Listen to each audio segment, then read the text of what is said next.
تو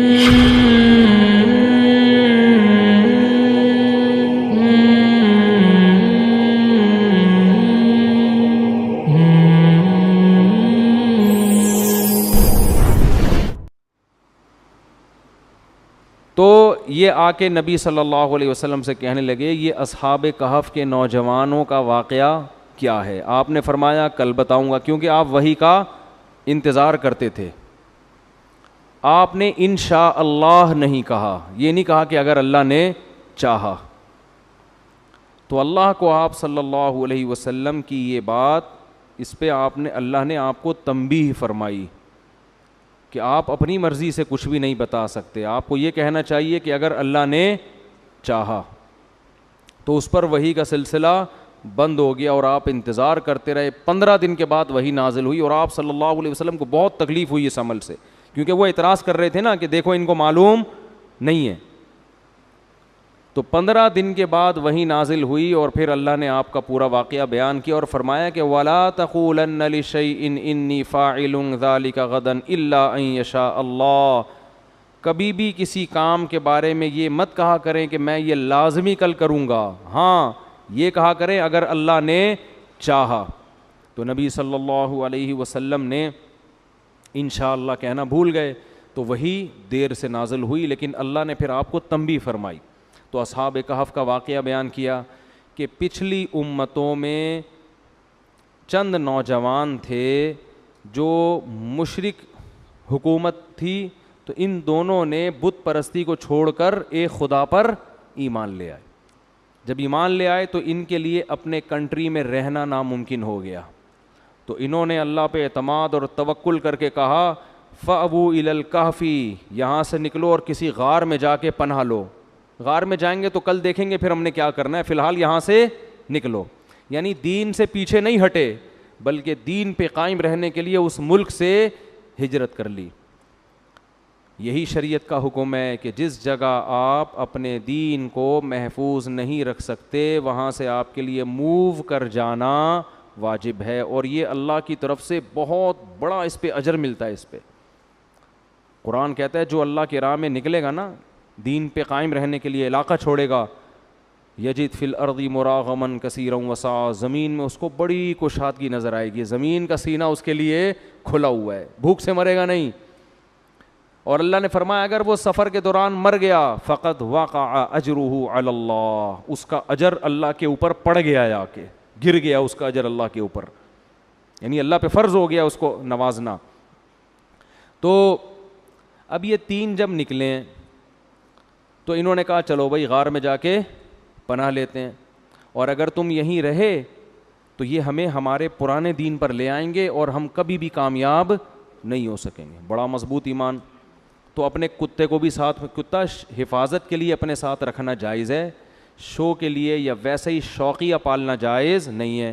بہت افسوس کے ساتھ کہنا پڑتا ہے پہلے یہ کتے غیر مسلم پالا کرتے تھے، اب افسوس کے ساتھ کہنا پڑتا ہے مسلمانوں نے بھی کتے پال کے شو مارنا شروع کر دیے. اور ویسے بھی کتے سے ایک عجیب وحشت ہوتی ہے، جتنا ہی پالتو ہو لیکن آپ کو ایک عجیب وحشت ہوگی اس سے. تو پالنا یہ بھیڑ بکریاں پالیں، گائے پالیں، مرغیاں پالیں جو حلال جانور ہیں، تو یہ درندے مت پالا کریں، یہ شریعت میں اچھا کام نہیں ہے. نبی نے فرمایا جس نے کتا پالا بلا ضرورت روزانہ اس کے اجر سے ایک قیرات کم ہوگا، اس کی نیکیاں گھٹتی چلی جائیں گی. جتنی نیکیاں اس نے کی ہیں نا روزانہ اس میں سے بیلنس مائنس ہوتا چلا جائے گا. جیسے آپ کوئی پیکج کروا لیتے ہیں نا تو روزانہ کے حساب سے بیلنس کیا ہوتا ہے، کٹنا شروع ہوتا ہے، اتنے ایم بی ختم ہو گئے، ہوتا ہے نا. تو آپ نے فرمایا جس نے بلا ضرورت کتا پالا اس کی نیکیوں میں سے روزانہ کے حساب سے نیکیاں ختم ہوتی چلی جائیں گی. تو اس لیے اچھا کام نہیں ہے کتے پالنا. ضرورت کے لیے پالے، انسان کی خدمت کے لیے پیدا کیا ہے، تو شکار کے لیے. تو اصحاب کہف کو بھی چونکہ اجنبی تھے تو اجنبیوں کو سفر میں کتے کی ضرورت پڑتی ہے. بعض دفعہ دوسرے کتے سے بچنے کے لیے بھی کتے کی ضرورت ہوتی ہے. حقیقت ہے نا، کتا کتے کی زبان سمجھتا ہے، وہ اپنی زبان میں اس کو سمجھاتا ہے ذرا سائڈ پہ ہو جاؤ، ٹھیک ہے نا. آپ سمجھاؤ گے وہ کچھ اور سمجھ جائے گا، وہ سمجھے گا وہ کہہ رہا ہے شاید یہ کہہ رہا ہے مجھے کاٹو ٹھیک ہے نا. تو کتا ہے نا، کھوپڑی تھوڑی ہے اس میں. تو یہ اپنے کتے کو لے کے نکل گئے. کتا بھی کتنا زبردست کتا، اس کا بھی اللہ نے قرآن میں ذکر کر دیا. تو قرآن کہتا ہے فَأْوُوا إِلَى الْكَهْفِ، جاؤ ہم اس غار میں ٹھہرتے ہیں پھر دیکھیں گے کیا کرنا ہے۔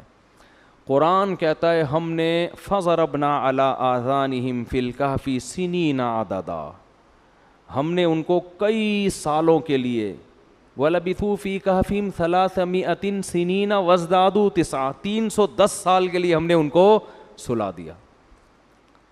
اب یہ بات یہودی جانتے تھے کہ اصحاب کہف کا ایسا واقعہ ہوا ہے جس میں وہ کہتے تھے 300 سال، جبکہ قرآن نے کہا 310۔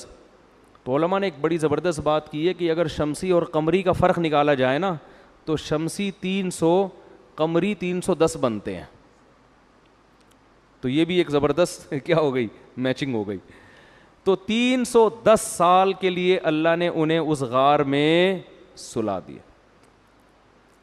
کیا اللہ کی قدرت، قرآن بتاتا ہے اس کی حکمت کیوں سلا دیا۔ نمبر 1 کہ جب وہ اٹھ کے آئیں گے اپنی قوم کے پاس اور علامتوں سے لگے گا کہ بھئی یہ 300 سال، کیونکہ تاریخ اس وقت بھی لکھی جاتی تھی، 300 سال پہلے ایسے کچھ لوگ ہجرت کر کے بھاگے تھے، یہ ہوا تھا اس وقت، یہ سکہ بھی ہے ان کے پاس، تو لوگوں کو یقین آ جائے گا کہ اللہ ہر چیز پر قدرت رکھتا ہے۔ ایک حکمت تو یہ قرآن نے بیان کی، یہ حکمت۔ دوسری حکمت کہ ہجرت جو اللہ کے لیے کرتا ہے، اللہ کے لیے قربانی کرتا ہے، اللہ غیب سے کیسے اسباب پیدا کرتے ہیں۔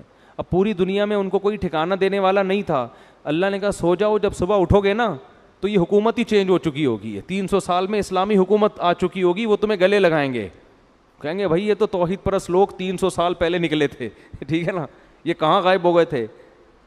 تو 310 سال سوتے رہے ہیں، اور قرآن کہتا ہے کہ ہم نے غار پہ جو ان کا کتا حفاظت کے لیے بیٹھا ہوا تھا نا، وہ 300 سال تک ایسے بیٹھا رہا ہے کہ لو اطلعت علیہم لولیت منہم فرارا، اس کے روب اتنا تھا کہ کوئی اس کے قریب سے گزر کے اس کو دیکھ لیتا تو بھاگ جاتا وہاں سے، وہ سمجھتا باقاعدہ یہ پہرا دے رہا ہے بیٹھا ہوا۔